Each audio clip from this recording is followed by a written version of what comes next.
Bonjour à tous, j'espère que vous allez excellemment bien. Aujourd'hui on se retrouve pour parler cyclisme, pour faire le débrief du Tour de Suisse, de la 7e étape du Tour de Suisse. On va revenir sur tout ce qui s'est passé aujourd'hui, notamment la victoire de Thibaut Pinot. On fera un bilan des Bleus, top flop comme d'habitude. On parlera également du contre-la-montre de demain, qui sera un contre-la-montre assez plat. On essaiera de voir peut-être qui peut gagner du temps demain du côté de Vaduz, avec ce contre-la-montre de 25 km qui sera quand même très plat. Et puis je crois qu'on a fait le tour un petit peu. N'hésitez pas à vous abonner à la chaîne, à réagir dans les commentaires, à mettre un pouce bleu, à partager la vidéo sur les réseaux sociaux, notamment auprès de vos proches si vous pensez que ça peut les intéresser.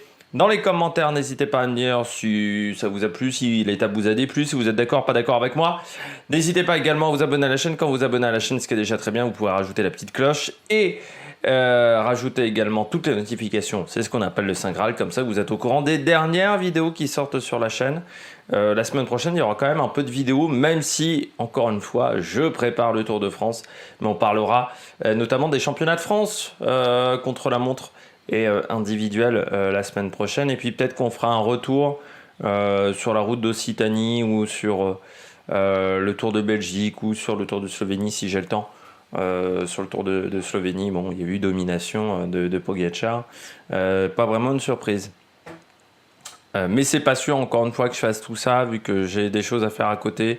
Plus le tour à préparer. Le tour, ça prend beaucoup de temps cette année, parce que tour masculin, tour féminin, au lieu de d'habitude, j'ai 21 étapes à préparer, j'en ai 29 à préparer d'un coup. Ça fait un peu mal. Et en plus, comme on a deux doublons, il y a les Champs-Élysées et la planche des belles filles, eh bien, faut pas que je me répète, notamment dans la partie histoire. Et en plus, la planche des belles filles, comme on l'a fait régulièrement, j'en ai déjà parlé dans les rubriques histoire de l'année dernière ou de l'année encore d'avant. Donc, autant vous dire qu'il faut vraiment que je me creuse la tête pour certaines étapes. Et puis, il y a en plus le départ au Danemark. Donc, il faut aussi que je me creuse un petit peu la tête pour le départ au Danemark pour savoir de qui je vais parler. Est-ce que je vais parler d'une étape? Est-ce que je vais parler d'un coureur? Voilà. Donc, il y a toute une réflexion à avoir là-dessus. On commence tout de suite donc avec cette étape du Tour de Suisse, étape qui a été intéressante malgré la chaleur, encore une fois, un peu une chape de plomb. Il fait encore plus chaud aujourd'hui en Suisse, c'est un peu comme en France, hein.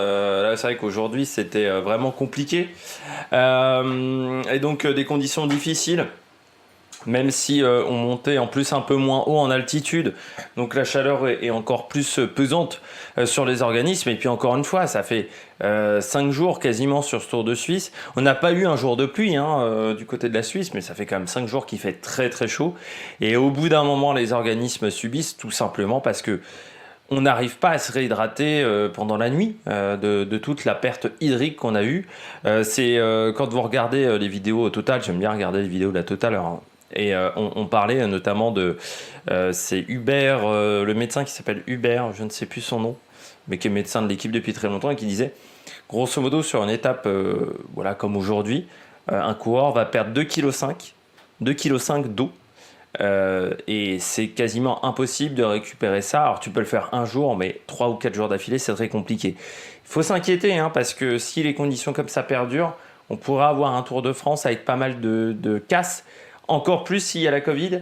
J'espère qu'on va être voilà, avec des systèmes Covid, comme des protocoles, voilà, c'était le mot que je cherchais. Des protocoles Covid qui seront un peu renforcés, parce que ça me ferait chier quand même que le Tour de France se joue avec des cas de Covid, un peu comme Pogačar, ou voilà, ça me ferait chier que ça se déroule presque en dehors de la course. Pour moi, les cas Covid, bon, j'en ai parlé un petit peu hier, mais pour moi, ce ne sont pas des véritables abandons. Tu tombes pas, tu peux redémarrer en fait. Tu peux repartir le lendemain. Les 3 quarts du temps, tu es asymptomatique. Donc tu peux repartir, sauf que tu n'as pas le droit. C'est hyper difficile, hyper frustrant. On n'est pas dans le cas d'un abandon sur chute, parce que sur chute, normalement, quand tu abandonnes, tu peux pas repartir. Tu peux pas repartir le lendemain, parce que tu as une fracture de la clavicule, poignet. C'est voilà. Un petit tracteur. C'est parce que tu peux pas repartir. Pareil, quand tu as une gastro, tu peux pas repartir le lendemain parce que tu es vidé. Là, non, parce que les 3 quarts du temps, tu es asymptomatique. Donc tu sais pas que tu as la Covid. Donc c'est là où il y a une vraie différence pour moi entre abandon Covid et le reste des abandons qu'on a d'habitude. Alors on a eu un final spectaculaire du côté des échappées grâce à la chaleur. De l'autre côté par contre on reste un peu sur notre fin sur la course entre leaders, mais en même temps voilà on a perdu beaucoup de coureurs sur ce Tour de Suisse et beaucoup de leaders, hein, Vlasov, notamment Hugh Carty, des coureurs Uran qui auraient peut-être pu avoir un impact sur cette course d'une semaine. Donc on se retrouve à avoir une course d'une semaine un peu décevante. Et puis peut-être aussi que l'accumulation de dénivelé positif ne fait pas forcément du spectacle. Cette année, le Tour de Suisse, Patrick Chassel l'a dit 150 fois sur la chaîne d'équipe, mais c'est le Tour de Suisse avec le plus de dénivelé positif sur les 20 dernières années. Sauf que dénivelé positif ne veut pas dire déjà difficile, mais dénivelé positif ne veut pas dire spectacle. Pourquoi je dis ça ne veut pas dire forcément difficile? Parce que si le dénivelé positif, il est à chaque fois en début d'étape et sur les fins de journée vous êtes sur du plat, vous allez tout faire pour rouler fort en fin de journée. Dénivelé positif ne veut pas dire spectacle, parce que si vous n'avez pas des pourcentages, bon, j'ai pas envie de dire que ça sert à rien, mais presque, par engendrer de la fatigue, ça sert pas à grand chose. Et la fatigue, souvent, nuit un petit peu au spectacle. Bon, je vais revenir sur la chaîne L'équipe aujourd'hui. Pendant toute cette semaine, on a réussi à avoir un débat avant-propos. Avant vidéo, aujourd'hui c'est la chaîne L'équipe. Pourquoi la chaîne L'équipe? Qu'est-ce que je reproche à la chaîne L'équipe? Pas du tout la coupe de cheveux. Ça m'a fait marrer parce que tu changes n'importe quoi donc à ton style. Forcément, sur les réseaux sociaux, c'est magique. Donc, avec Claire Bricogne qui a changé de couleur, bon, elle a le droit de changer de couleur, et les mecs qui mettaient, ah, bah, maintenant c'est Faux Voto qui réagit à Danse avec les stars. Mais, tu peux pas changer ni. C'est bien, c'est quand tu deviens une personnalité médiatique, c'est coupe de cheveux, tu es obligé de garder la même pendant 15 ans. De manière de présenter aussi. Si Julien Febvre faisait pas rendez-vous au premier virage, j'aurais 15 000 tweetos qui mettraient et il a pas fait rendez-vous au premier virage. C'est pas la priorité, quoi. Il y a un moment, bon. Mais du côté de la chaîne L'équipe, on a fait un débat. Environ entre 80 et 70 km de l'arrivée. Donc il fallait être devant la télé à 13h, entre 13h30 et 14h, ça doit être à ce moment-là. Et ils ont fait un débat sur Thibaut Pinot, pardon. Thibaut Pinot, c'est pas normal qu'il ait pas aidé Stephen Kung hier. Il aurait dû se sacrifier pour Stephen Kung. Bon. Je vous précise, c'est Cyril Guimard qui avait les arguments les plus violents. Je sais pas, il doit avoir un truc contre la FDJ, Cyril Guimard, depuis quelques temps, ou contre Marc Madiot, parce qu'il y a eu déjà le cas Arnaud Démare, où il avait dit « Ah bah Arnaud Démare n'est pas un grand coureur, il n'a pas gagné Liège-Bastogne-Liège. » Voilà.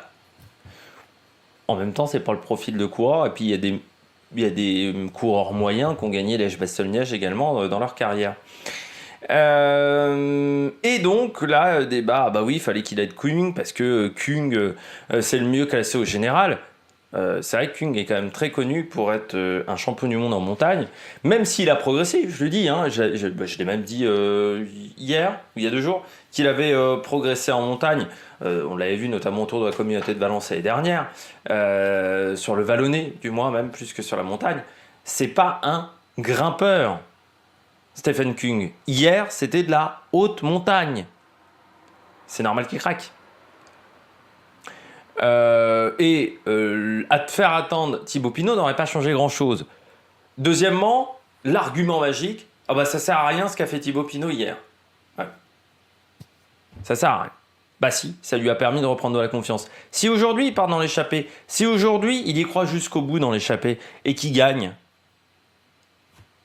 c'est parce qu'hier, il a vu qu'il était avec les meilleurs. Il a vu qu'il était performant avec les meilleurs. Il l'aurait vu s'il avait attendu Kung? Non. Donc peut-être qu'il ne serait pas parti en échappée, ou peut-être que dans l'échappée, il n'aurait pas eu cette confiance qu'il a eu aujourd'hui. Et peut-être même que dans l'équipe, on ne lui aurait pas donné statut de leader dans l'échappée qu'il a eu aujourd'hui. De coureur protégé pour prendre l'échappée. Donc si, ça a eu son importance. Et ça a son importance également pour le prochain Tour de France. Parce que s'il n'avait pas été excellent sur ce Tour de Suite, avec un début de course qui a été compliqué, il n'avait pas pris d'échappée ou il serait raté aujourd'hui parce qu'il n'avait pas la confiance dans l'échappée, qu'il avait couru un petit peu comme Masnada hier. Eh bien, ou Masnada aujourd'hui, parce qu'il l'a fait 2 fois.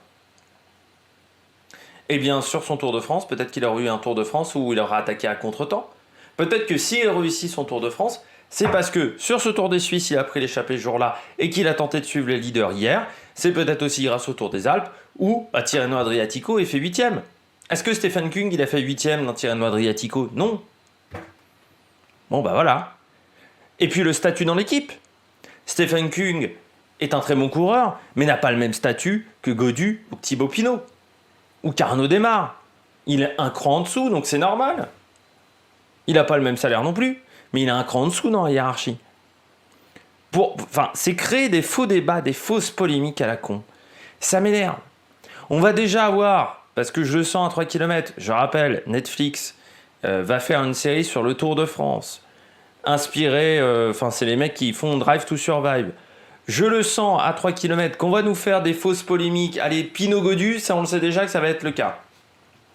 On va nous faire Vingegaard Roglic, le vieux contre le jeune. On va nous faire quoi? Martinez face à Geraint Thomas. Là aussi. On va nous faire une fausse adversité entre Ineos ou Bahreïn, ou entre Ineos et une autre équipe. Parce que n'oubliez pas un truc, c'est que Drive to Survive du côté de la Formule 1, c'est plus un documentaire, hein, c'est de la télé-réalité. On raconte des histoires, mais qui ne sont absolument pas basées sur la réalité. Il faut juste le mettre en perspective. Donc le documentaire que vous verrez, ça ne sera pas du niveau du documentaire de la Movistar ou du documentaire de la Jumbo. Mais ça m'énerve qu'on crée des fausses polémiques comme ça. Ah oui, bah Pinot, c'est pas un coureur qui joue collectif. Ah bah Pinot, c'est pas un bon coureur. Et donc ça c'est 70-80 km de l'arrivée où t'as les mecs qui disent oui, je comprends pas pourquoi il a couru comme ça. Reichenbach aussi aurait dû attendre. Je pense que Reichenbach est quand même meilleur grimpeur que Kung. Il y en a des qui disent ah bah Pinot aurait dû attendre Reichenbach. Reichenbach il va se prendre 3 minutes sur le chrono demain. Ça sert à rien de l'attendre. Demain Reichenbach il est plus dans le top 10, à part miracle. Faut réfléchir devant. Ça m'énerve. Ça m'a encore plus énervé quand même tout à l'heure. Donc, Pinot gagne. Bien entendu, ils sont un petit peu obligés de fermer leur gueule par rapport au débat qu'ils ont eu 70 km auparavant. Bah attends, ils arrivent encore à te refoutre autre chose avec Thibaut Pinot. Ah bah oui, maintenant c'est un personnage et il oblige son équipe à courir de cette manière. Maintenant, Thibaut Pinot, il joue plus le général des courses, donc maintenant c'est acté, hein, c'est-à-dire que si l'année prochaine il va rejouer le classement général d'un Tour de France, non, si Alguimard elle a dit c'est mort, c'est mort, c'est mort. Et on nous dit, ah oui, donc il oblige son équipe à courir de cette manière. Bah non, il oblige pas son équipe à courir de cette manière. Il prend pas en otage Marc Madiot quand même. Il lui met pas un pistolet sur la tempe à Marc Madiot.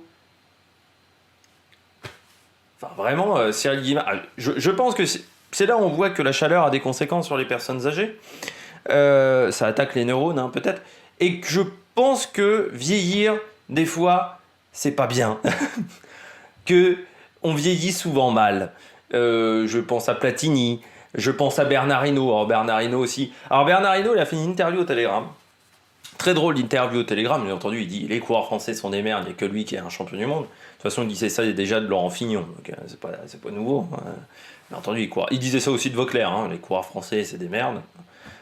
J'aimerais avoir le même, je pense que beaucoup de coureurs internationaux aimeraient avoir le même palmarès que Thomas Vauclair. Et donc il dit bien entendu Thibaut Pinot n'est pas fait pour les grands tours. C'est même pas Thibaut Pinot jouera pas le général cette année parce qu'il s'est mal préparé. C'est que non, Thibaut Pinot n'est pas fait pour le grand tour. Bon d'accord, de mieux en mieux. Cette fameuse grande phrase, ah bah pour moi les favoris sur le prochain Tour de France, il y aura Carapaz. Faudra le prévenir que Carapaz ne fait pas le Tour de France, hein. Il fait le Giro et la Vuelta. Pour un spécialiste cycliste, j'ai l'impression qu'il regarde pas trop les courses. Cyril Guimard nous a fait la même aujourd'hui. Hein. Oh bah de toute manière, ça n'a jamais été un coureur de grand tour. Il a jamais été bon sur les grands tours. Ah bah je savais pas que 3ème sur le Tour de France et 4ème du Giro, c'était des mauvais résultats. Parce que, alors, l'argument de Cyril Guimard, c'est il a jamais remporté de course World Tour d'une semaine.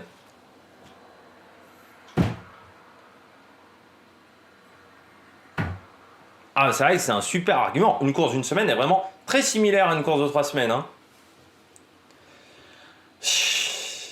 Ça a enfermé quand même ce type d'argument-là à la con. Hein, mais alors, sur la chaîne Équipe, cette semaine, ils étaient en forme. Hein, entre les coureurs qu'on reconnaît pas, les fausses informations, les débats de merde, j'ai eu ma claque, hein, j'ai eu ma dose cette semaine. Vous savez, j'aime mettre en avant les chaînes gratuites parce que j'aime pas les chaînes payantes, j'aime pas tout ce qui est le système des chaînes payantes. Mais il y a un moment, tu peux pas te contenter de dire c'est gratuit, donc je vais faire commenter la course comme de la merde. Les gens attendent un minimum de qualité, même quand c'est du gratuit. Parce que je rappelle que quand tu vas sur la chaîne L'équipe, c'est que tu es fan de sport. Donc c'est que tu es fan de cyclisme. C'est pas la même chose de commenter sur la chaîne L'équipe que de commenter sur France 2. Oui, pendant le Tour de France, que Alexandre Pasteur explique certains phénomènes de course. Foncièrement, au moment du Tour de France, tu as 3,5 millions de personnes qui regardent. Au moment du Dauphiné, ils sont 500 000. Donc tu sais très bien que tu as au moins 2 millions de personnes qui connaissent rien au cyclisme, qui regardent le Tour de France chaque année. Mais par contre, quand tu es sur la chaîne L'équipe, les gens, ils aiment le cyclisme, ils connaissent le cyclisme. Tu fais pas des débats de merde à ce point-là, avec des fausses polémiques à la con. Mais j'ai envie de dire que Cyril Guimard, ça fait depuis 25 ans qu'il vit grâce à des polémiques. Parce que c'est pas grâce à ses performances en tant que directeur sportif qu'il gagne sa vie. Donc voilà. Mais ça fait partie de tous ces consultants spécialistes de la polémique, à la Pierre Ménez, mais qui au final créent juste des polémiques basées sur du rien et ne servent à rien parce que leur analyse de la course, excusez-moi, mais celle de Cyril Guimard, elle est cramoisie depuis longtemps. Après ce moment de colère et d'énervement, on passe tout de suite au bilan des Bleus. Du côté du bilan des Bleus, je commence avec Thibaut Pinot. Thibaut Pinot, vainqueur du jour, Thibaut Pinot. Il a bien fait fermer son clapet à Cyril Guimard en passant. Thibaut Pinot, il a très bien géré parce que moi, quand j'ai vu Izaguirre être seul devant, je me suis dit « Ah, il reste encore 10 bornes, il fait 35 degrés. » Voilà. Donc, on est en plus 7e jour de course. Culotté quand même de Yann Izaguirre. Et puis après, je me suis dit devant, bon c'est Lutsenko. Lutsenko, les jours derniers, il n'était pas forcément au top de sa forme. Il a un peu couru à contre-temps, il a déjà fait des efforts, je pense plus d'efforts que Thibaut Pinot, donc dans les 5 derniers kilomètres, ça peut être compliqué. Moi j'avais peur par contre, c'était de Rodriguez, lui de la Movistar. Parce que quand j'ai vu le Movistar se faire lâcher, je me suis dit, lui, il est parti sur son rythme. Il s'est pas fait larguer par le groupe de tête. Comme quoi, j'avais un petit peu raison. Et comme quoi, au niveau de Thibaut Pinot aussi, j'aime bien me jeter des fleurs, me lancer des fleurs. J'avais dit, je ne suis pas inquiet au niveau de Thibaut Pinot sur ce Tour de Suisse. Écoutez le grand sage, je suis le nouveau grand druide du cyclisme. J'adore ce surnom quand même de Cyril Guimard, le grand druide. Le druide, ça implique quand même des potions magiques. Hein. Dopage, potions magiques. Ça m'a toujours fait marrer, moi, qu'on l'appelle le grand druide. Il y a un côté quand même très bizarre. Hein. Le grand sage, c'est différent. Le grand druide, ça implique quand même des potions magiques. Hein. Mais je rappelle qu'il était directeur sportif de Laurent Fignon. Donc du côté de Thibaut Pinot. C'est la journée Cyril Guimard, là, disons. C'est la vidéo Cyril Guimard. Thibaut Pinot, donc très bon, très performant. Gestion de l'effort au top. Mais j'ai envie de dire que c'est pas la première fois sur le Tour des Alpes déjà. Je sais plus qui était parti devant, qui était parti un petit peu dans la descente. Il était revenu sur lui, il l'avait débordé. Il avait aussi très bien géré sur le Tour des Alpes.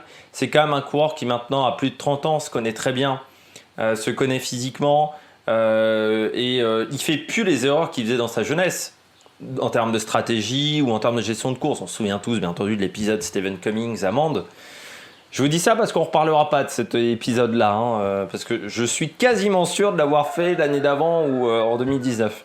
Mende. Donc je ne parlerai pas de Stephen Cummings dans la rubrique Histoire de l'étape de Mende. Petite info. Mais il a été très très bon et puis ça montre que les jambes sont bonnes.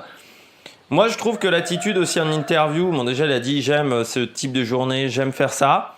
Et puis il a dit, je me plierai aux consignes d'équipe, aussi avec Gaudu. Si je dois rouler pour Gaudu, je roulerai avec Gaudu. Si on me met co-leader, je serai co-leader.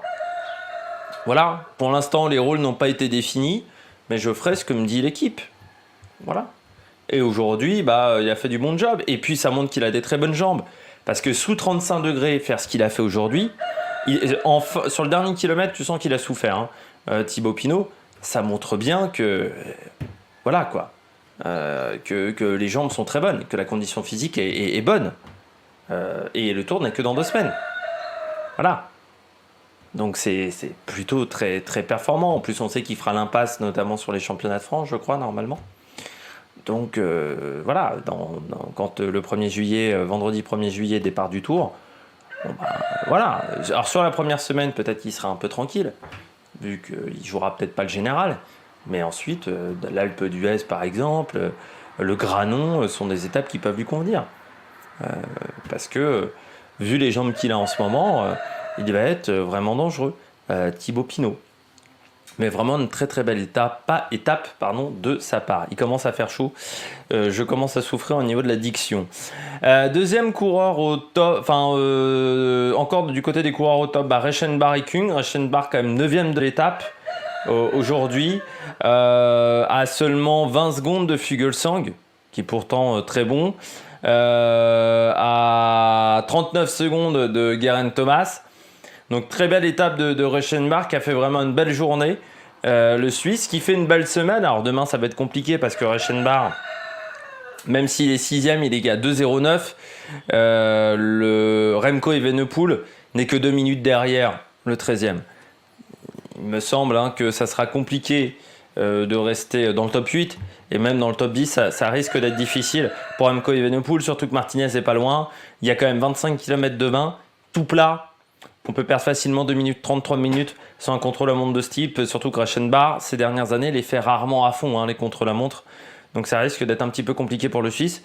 Mais ça montre que Reichenbach est toujours un bon coureur, est toujours un bon équipier.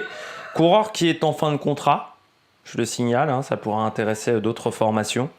Et puis coureur de 33 ans qui, je trouve, fait une bonne semaine du côté de ce Tour de Suisse, donc c'est plutôt une belle performance. Et puis Stefan Kung, aujourd'hui c'est pas mal aussi, Stefan Kung, 7ème de l'étape, 7ème du général, pardon.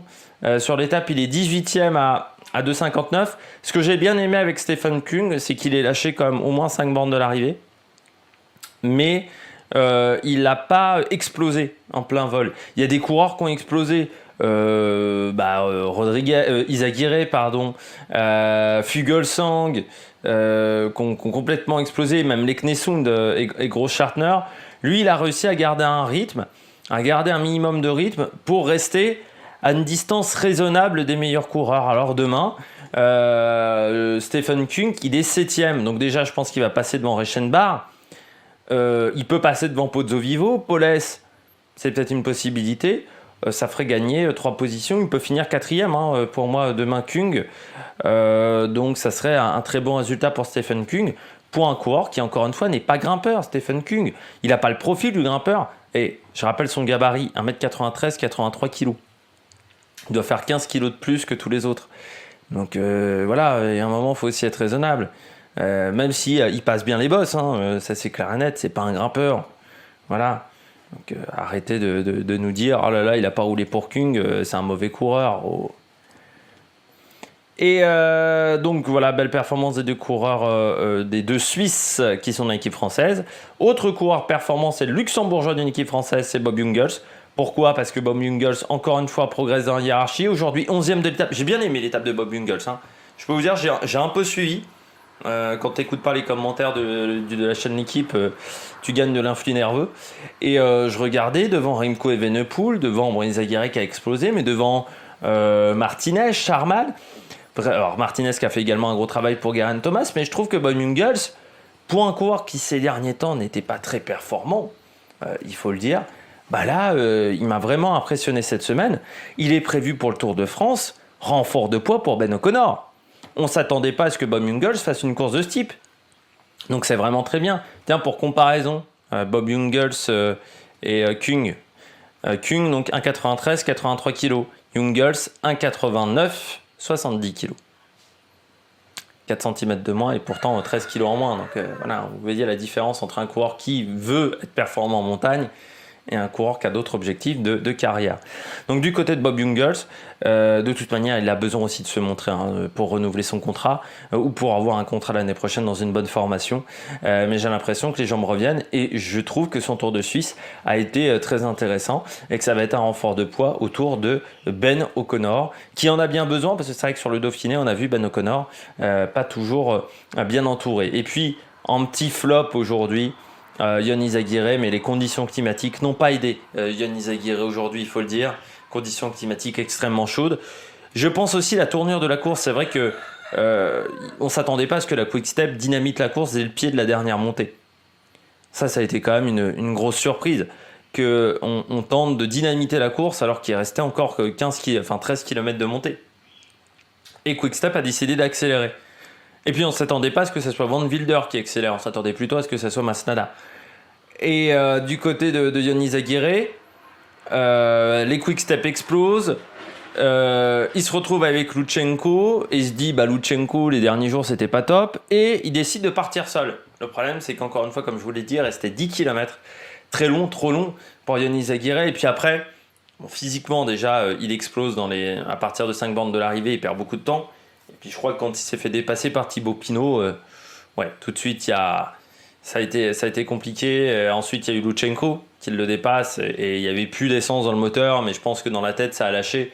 Il s'est dit, là, je ne prendrai pas de points UCI, je ne gagnerai pas beaucoup de positions en général. En général, je suis trop loin pour que ça ait de l'intérêt.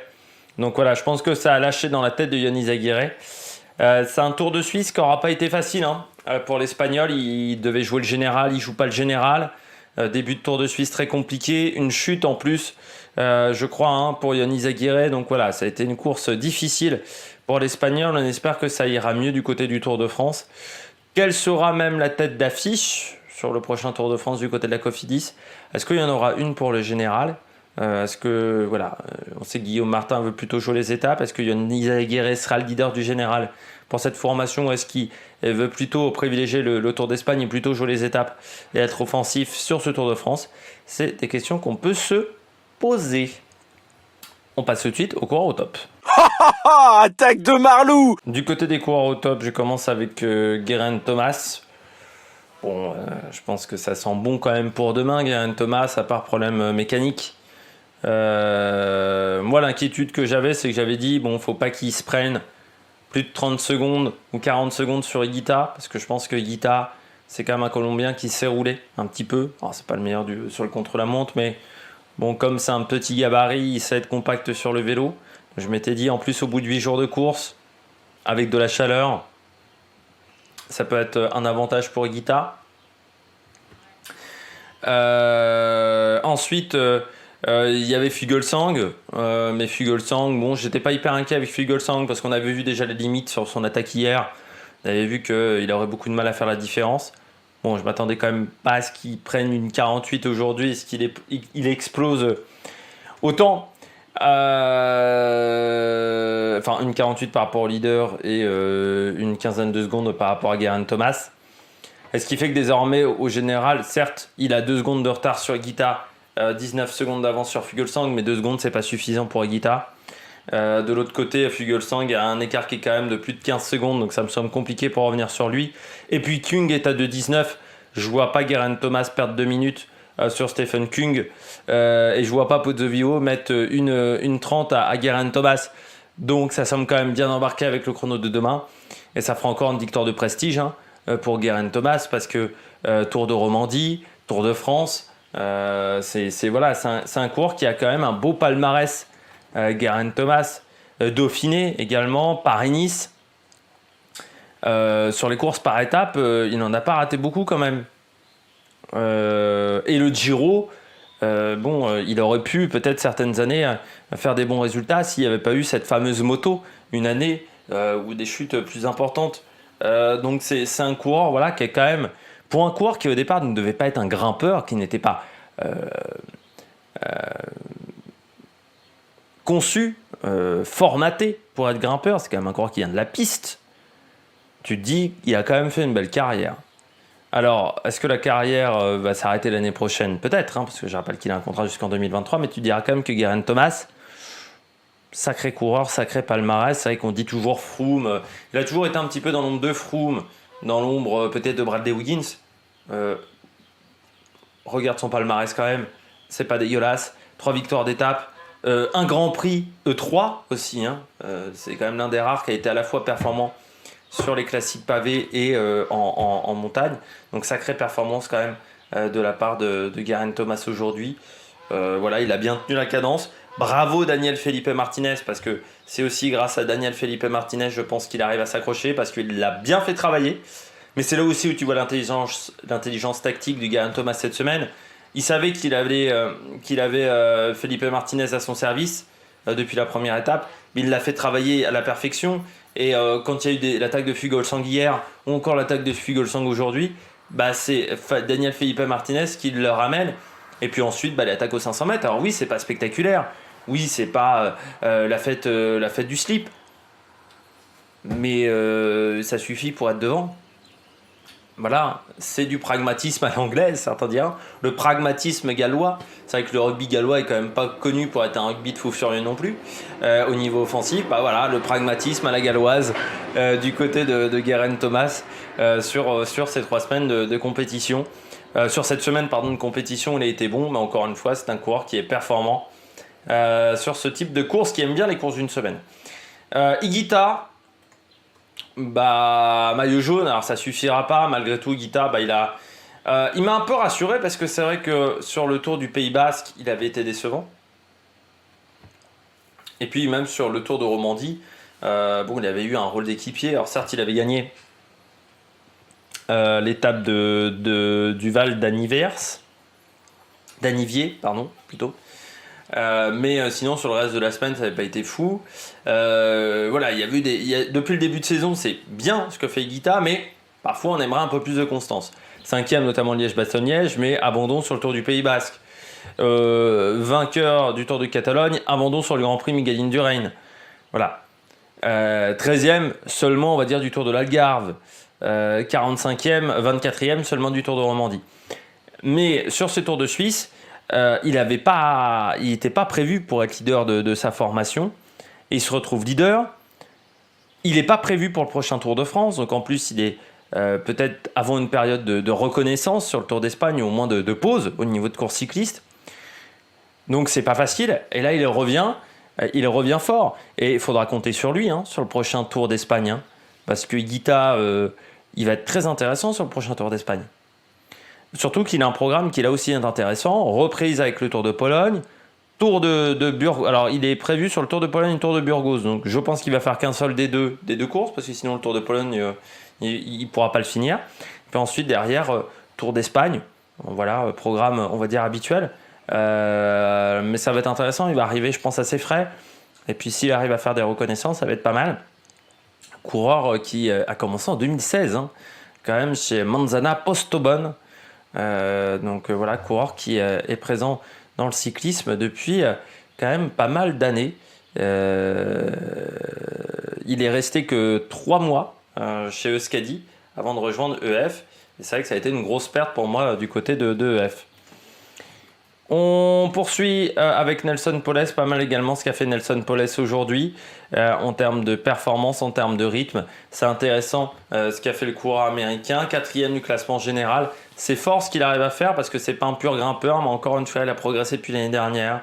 C'est un coureur vraiment qui est bon baroudeur, et qui a passé un cap l'année dernière. Encore une fois, il a passé un cap. C'est vrai que depuis le début de saison, on l'avait peu vu, Nelson Poles, mais là aujourd'hui, il a fait du bon boulot. Donc pas grand chose d'autre à dire. Il profite aussi, ça fait partie des coureurs qui techniquement auraient dû être plus loin dans le top 10, qui profitent aussi des abandons, notamment de Vlasov et de quelques coureurs. Mais il a été performant et ça va faire des points importants pour EF. C'est une équipe qui a besoin de points au niveau du classement UCI. On passe tout de suite au bonnet d'âne. De bonnet d'âne aujourd'hui, je commence avec la Quick Step. J'ai encore pas compris leur stratégie. Alors déjà, j'ai pas compris pourquoi on n'avait pas tenté l'échappée avec Evenepoel. Certes, l'échappée a été dure à prendre, mais je pense qu'Evenepoel, il avait plus grand chose à jouer au niveau du général, Evenepoel. Donc il y avait peut-être un intérêt à le lancer devant. Alors est-ce qu'on a privilégié Evenepoel pour demain le chrono? C'est peut-être une idée. Mais ensuite, j'ai pas compris comment on a couru dans l'échappée avec Masnada et Van Wilder. Pourquoi c'est pas Van Wilder qui était le leader? Pourquoi on a fait travailler Van Wilder plus que Masnada, alors que Masnada hier, il a fait toute l'échappée devant. C'est lui qui est le plus entreprenant, donc forcément il y avait de la fatigue chez Masnada. Pourquoi on n'a pas fait comme leader de l'échappée, on va dire Van Wilder? Van Wilder, il a bossé un petit peu pour Remco Evenepoel. Je pense qu'il était plus près que Masnada. Et de toute manière, j'ai envie de te dire que Van Wilder, il finit devant Masnada largement. Van Wilder, il finit 14e de l'étape à 2,37. Mais c'est un petit peu incompréhensible quand même du côté de cette équipe. Et puis encore une fois, on aurait peut-être pu amener Evenepoel dans l'échappée. Parce que face à Thibaut Pinot, ça aurait peut-être été compliqué pour le Français, pour le Franc-Comtois face à Evenepoel. C'était peut-être une victoire possible pour Evenepoel. Donc Van Wilder, surpris encore une fois la stratégie de la Quick-Step, mais bon, depuis le début de saison, la Quick-Step, c'est quand même pas du grand Quick-Step. Alors, on m'avait énormément critiqué certains quand j'avais dit que la Quick-Step a raté sa campagne de classique. Et moi, j'avais pas attendu la fin de la campagne des classiques pour le dire. Je l'avais dit au bout de 3-4 courses. Je lui avais dit, à part sur Kurn-Bruxelles-Kurn avec Jacobsen, qui est quand même une classique atypique, qui correspond bien aux sprinters, sinon c'était pas fou. Et j'avais dit, à part 3-4 coureurs dans l'équipe, sinon c'est pas un bon rendement. Et là, ça continue. Parce que le Giro, Cavendish fait quelques podiums, mais il était quand même meilleur l'année dernière Cavendish. Ça, c'est clair et net en termes de résultats. Jacobsen est pas mal, mais j'ai envie de te dire qu'à part 2-3 courants, encore une fois, je trouve que c'est une équipe qui n'a pas un bon rendement en ce moment. Et c'est vrai qu'au niveau de la saison des transferts, il faudra réfléchir quand même du côté de la Quick-Step. Est-ce qu'on ne doit pas se séparer de certains coureurs qui sont payés peut-être un peu trop cher par rapport à ce qu'ils apportent à l'équipe? Ça devra être une réflexion du côté de Patrick Lefebvre, parce que l'année n'a pas été bonne. Et puis Grossschartner, surpris par le craquage de Grossschartner, surtout quand j'ai vu Sharman rouler en premier.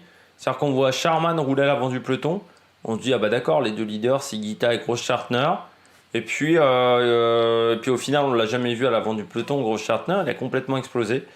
C'est dommage pour l'Autrichien, parce qu'il avait peut-être une possibilité quand même aujourd'hui de montrer que c'était pas qu'un simple équipier, Grossschartner, que ça pouvait être un coureur qui avait encore des ressources pour être leader. Et quand on sait la hiérarchie chez Bora, c'est compliqué quand même, parce qu'il y a une réelle grosse opposition au niveau des grimpeurs. Rater une opportunité, c'est plus important que dans d'autres formations. Et c'est vrai que le fait d'être passé à côté aujourd'hui, c'est un peu dommage pour Grossschartner, parce qu'il aurait pu dire regarde, je suis meilleur que Conrad, ou regarde, je peux avoir les mêmes ambitions que Bourman, et au final c'est pas le cas. Donc c'est vrai que c'est un petit peu dommageable. Autant Bourman a réussi à faire ça du côté du Giro, à montrer que les cocos, je suis encore en vie, je suis encore là, autant que Grossschartner, il n'a pas réussi à le faire sur ce Tour de Suisse, même s'il est dans le top 10.